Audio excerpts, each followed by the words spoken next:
அமைச்சர் பிரபு அவர்களுடைய இந்த கனிமவளம் சம்பந்தப்பட்ட இந்த செயல்பாடுகள், வீடியோஸ், ரீல்ஸ் இது எல்லாத்தையும் நீங்க பாத்திருப்பீங்க. கரெக்டா? இல்லீகலா இயங்கிட்டு இருந்த குவாரிகளை தற்காலிகமா மூடுறது, அதை தாண்டி ட்ரோன் ஷாட் மூலமா குவாரிகளை இன்ஸ்பெக்ட் பண்றதுன்னு பல விஷயங்கள். உண்மையிலேயே இந்த செயல்பாடுகள் எல்லாமே வரவேற்கக்கூடிய ஒரு விஷயம். ஆனா இந்த தற்காலிக மூடல், அதாவது இந்த டெம்பரரி க்ளோஸ் பொறுத்த மட்டும் நாளைக்கு எப்ப வேணாலும் இந்த குவாரி உரிமையாளர்கள் நீதிமன்றம், அதாவது கோர்ட் அப்ரோச் பண்ணி இந்த குவாரிகளை ரீஓபன் பண்ணலாம். ஆனா இது எல்லாத்துக்கும் முன்னாடி விதிமீறல், அதாவது இல்லீகலா மைன் பண்ணி கற்களை கடத்தி இருக்காங்கல்ல, நம்ம பூமி தாயோட மார்பை வெட்டி எடுத்திருக்காங்க இல்ல, என்னோட ஒரு சின்ன ரிக்வெஸ்டா இந்த வீடியோ மூலமா முன்வைக்கிறேன். என்ன தெரியுமா? நம்ம இந்தியாவோட மைன்ஸ் அண்ட் மினரல்ஸ் ஆக்ட் 1957 படி இந்த இல்லீகல் மைனிங்ல ஈடுபட்ட நபர்களை தாண்டி லாரிஸ், ட்ரக்ஸ், டிராக்டர்ஸ், மிஷினரிஸ், அதை தாண்டி டூல்ஸ் எல்லாத்தையுமே சீஸ் பண்றதுக்கான அதிகாரம் நம்ம அரசாங்கத்துக்கு இருக்குது. இந்த சீஸ் பண்றதை தாண்டி இன்னொரு முக்கியமான விஷயம் என்ன தெரியுமா? கொள்ளடிச்ச கனிமங்களை விட அதையும் தாண்டி 2 to 5 மடங்கு வேல்யூக்கு ஃபைன் போடுவாங்க. ஃபைன்னா நம்ம பாமர மக்கள் நம்ம எல்லாரும் நினைக்கிற மாதிரி ஏதோ 50,000, 1 லட்சம், 2 லட்சம் எல்லாம் கிடையாது. லாஸ்டா ராதாபுரத்துல நம்ம தமிழக அரசாங்கம் ஒரு குவாரிக்கு 262 கோடி ரூபாய் ஃபைன் போட்டாங்க. ரெண்டாவது பெரியகுளம்ல 75 குவாரி உரிமையாளர்களுக்கு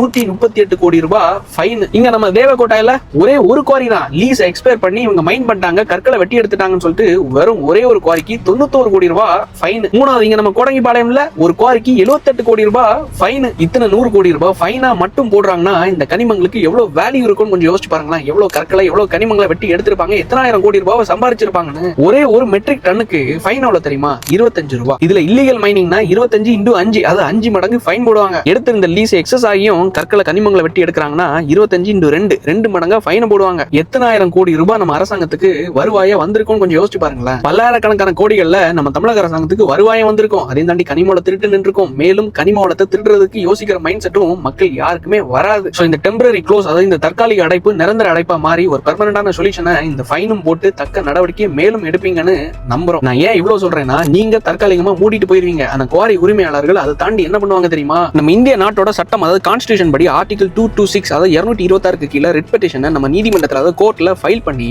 இப்ப நம்ம தமிழக அரசாங்கம் டெம்பரரியா இந்த குவாரிகள் எல்லாத்துக்கும் இந்த ஃபைன் எல்லாம் போட்டிருந்தாங்கன்னு வைங்களேன், அவங்களோட வண்டிகள், மிஷினரிஸ் எல்லாத்தையும் சீஸ் பண்ணியிருந்தாங்கன்னு வைங்களேன், டைரக்டா ஹைகோர்ட் போய் நீங்க அவங்களோட குவாரிக்கு போட்ட க்ளோசிங் ஆர்டரை செட்டோரியா கீழே காஷ் பண்றதுக்கும், அதே தாண்டி மேண்டமஸ் கீழே கவர்மெண்டோட டைரக்ட் அத்தாரிட்டிஸ், அதாவது டிஸ்ட்ரிக்ட் கலெக்டர், அதாவது மாவட்ட ஆட்சியர், அதை தாண்டி அசிஸ்டன்ட் டைரக்டர், அதாவது மைன்ஸ் டிபார்ட்மெண்டோட அசிஸ்டன்ட் டைரக்டர், அதாவது ஏடி மைன்ஸ் மூலமா நீங்க மூணு குவாரிகளை மறுபடியும் ரீஓபன் பண்றதுக்கான வாய்ப்புகள் அதிகம். சோ உங்களோட டெம்பரரி க்ளோஸ் மூலமா குவாரிகாரங்க அடுத்து என்ன ஸ்டெப் எடுப்பாங்கன்னு நான் சொல்லிட்டேன். ஆனா உங்களோட முன்னெடுப்புகள் நல்லதா இருக்கு, வரவேற்கிறேன். இது வரைக்கும் எந்த ஆட்சியாளர்களும் எந்த அதிகாரிகளும் பண்ணாத விஷயம். ஆனா இன்னும் மேலும் ஸ்ட்ராங்கா இன்ஸ்பெக்ட் பண்ணி அதிகாரிகள் மூலமா சீஸ் பண்ணி ஃபைனேம் போட்டீங்கன்னு வைங்களேன், டிஃபெண்ட் பண்ணி இன்னும் ஸ்ட்ராங்கா இருக்கும். அதே தாண்டி டெம்பரரி க்ளோசர்லாம் இல்ல, பெர்மனண்டா இந்த குவாரிகளை க்ளோஸ் பண்ணி நம்ம இயற்கை வளங்களை காப்பாத்துறதுக்கு உண்மையிலேயே வசதியா இருக்கும். இதை இன்னும் மேலும் ஸ்ட்ராங்கா பண்ணுவீங்க, நம்மளோட இயற்கை வளங்களை இது மூலமா காப்பாத்துவீங்க அப்படிங்கிற எண்ணத்துடன் நம்பி விடைபெறுகிறேன். நன்றி, வணக்கம்.